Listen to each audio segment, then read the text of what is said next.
Здравствуйте, компания Прогресс Авто. Обзор вилочного погрузчика Komatsu FG20. Бензин. Высота подъема около 3-3,5 метров. Двухскатные колеса передние. И вот такое вот состояние. Сейчас кратко вокруг него обойдем. Задние колеса видно, что живые. Шины целенькие.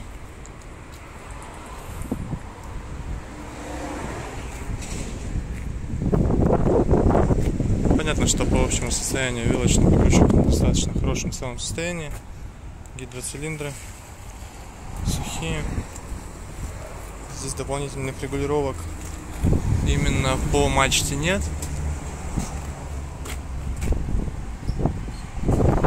Поэтому все просто и надежно.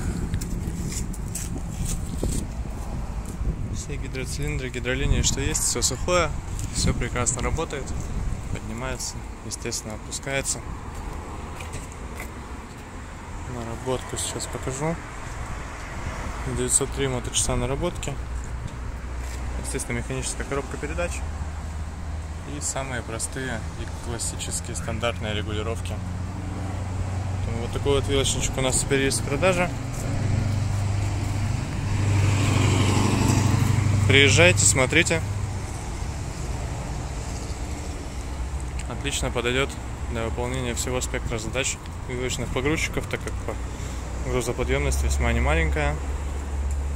И двухскатный погрузчик. По состоянию, думаю, все понятно. Все достаточно целое, хорошее, поэтому вопросов никаких вилочнику нет. Приезжайте. Всего доброго. Прогресс Авто.